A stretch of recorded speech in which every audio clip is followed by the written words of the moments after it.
du Burkina. Dans le cas du Mali, du Burkina, on avait compris la position. Mais ici, l'Union européenne veut faire du Niger un cas d'exemple pour essayer de dissuader de futurs coups d'État patriotiques dans la région. De deux, vous savez, si l'Union européenne s'acharne autant, c'est tout simplement parce qu'il n'y a pas seulement l'intérêt de la France ni militaire dans la région. Au Niger, il faut comprendre, les téléspectateurs doivent comprendre, il y a le projet du gazoduc transsaharien qui quitte le Nigeria, qui traverse le Niger, qui passe par l'Algérie pour livrer du gaz, de l'hydrocarbure à l'Europe. Et quand on sait que l'Europe a voulu bomber les torses avec la Russie et que la Russie a fermé les vannes, alors que les États-Unis sont en train d'affaiblir l'Union européenne pour continuer à dominer cette colonie, vous comprenez que si l'Europe perd le Niger, et c'est ce qui est en train de se passer, ils sont complètement, excusez-moi du terme, mais dans la merde. Donc, qu'est-ce qu'il faut faire? On menace, on intimide, on essaye d'agresser. De toute façon, l'Europe ne vit que de ça. On parle des gens ici qui ont colonisé, envahi des peuples à travers le monde, exterminé des peuples, esclavagisé des peuples, génocidé des peuples. Donc, on n'est pas en présence, on n'est pas en train de parler avec des gens qui sont humains. Ces personnes ne sont pas humaines. Ce ne sont pas des humains à 100%. Je tiens à le rappeler que les humains ici, nous les connaissons. Et je ne vais pas rentrer dans l'histoire, ce n'est pas l'objectif. Mais si l'Union européenne demande à la CEDEAO de maintenir des sanctions illégitimes, illégales contre le Niger, c'est une façon d'espérer de faire plier le Niger. Sauf que les autorités en face ont compris le jeu de la CEDEAO et de l'Union européenne. D'où pourquoi, ce que j'apprécie d'ailleurs, le fait que le CNSP, le général Tiani dit, niet, comme disent les Russes, on ne va pas discuter avec des gens qui nous ont mis des sanctions illégitimes, illégales, qui enfoncent des cailloux dans la gorge de nos populations, tout en les demandant de respirer, et nous allons venir nous asseoir et discuter avec eux. On ne discute pas avec ces agresseurs. On ne discute pas avec des terroristes. Si la CEDEAO, l'Union européenne, veulent discuter avec le Niger, alors ils savent ce qu'il faut faire.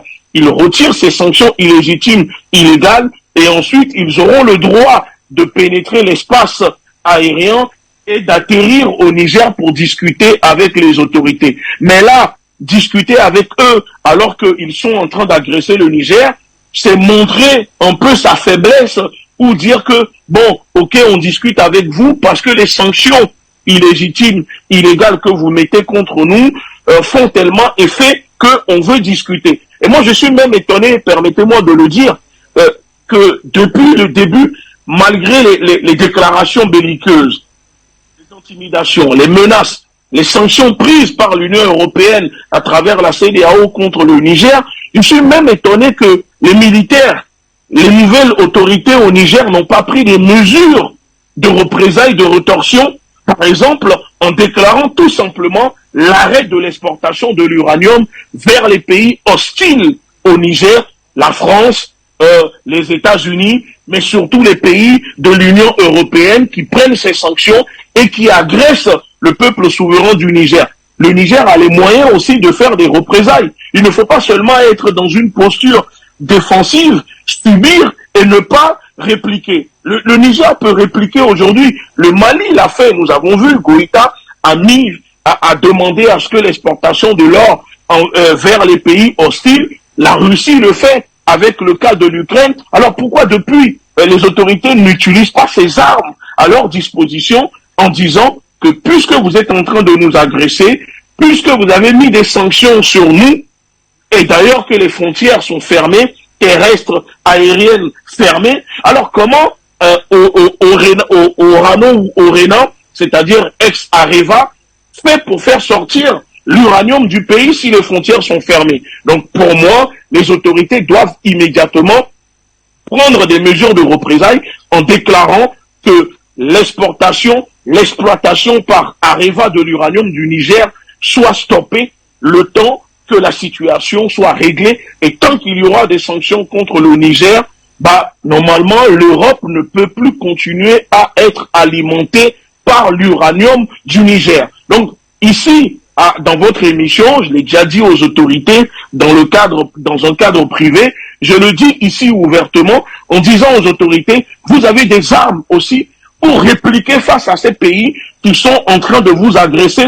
Ne soyez pas seulement dans une posture victimaire en subissant et vous ne prenez pas de mesures de représailles contre ces pays. Les pays qui prennent ces mesures, couper l'électricité, couper l'eau par exemple à l'ambassade de France à Niamey, faites encercler l'ambassade de France par les militaires au Nigeria. Vous ciblez les pays de l'Union européenne ou occidentaux, chaque pays qui agresse le Niger en prenant des mesures de sanctions, vous coupez l'eau, l'électricité dans les ambassades. Le Venezuela le fait. Nicolas Maduro, mon camarade, le fait au Venezuela. Personne ne bombarde le Venezuela parce qu'il a le droit. Alors il faut que les Africains comprennent aussi que nous sommes dans une guerre où tous les moyens à notre disposition, on doit les utiliser et ne pas seulement, excusez-moi du terme, lire des déclarations, lire des communiqués, mais après, une fois le communiqué terminé, on ne prend pas des mesures pour sanctionner. Parce que même dans le cas ici au Niger où on nous annonce que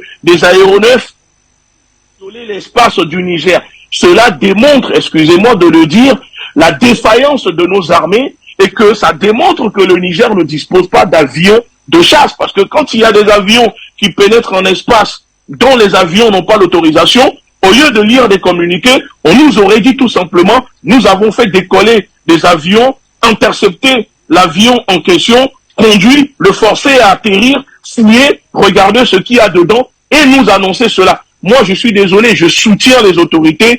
On se bat depuis des jours, on ne dort pas pour mobiliser les populations. Mais à un moment, il faut que nos dirigeants, nos gouvernements, comment dire, nous annoncent aussi des fois des choses qui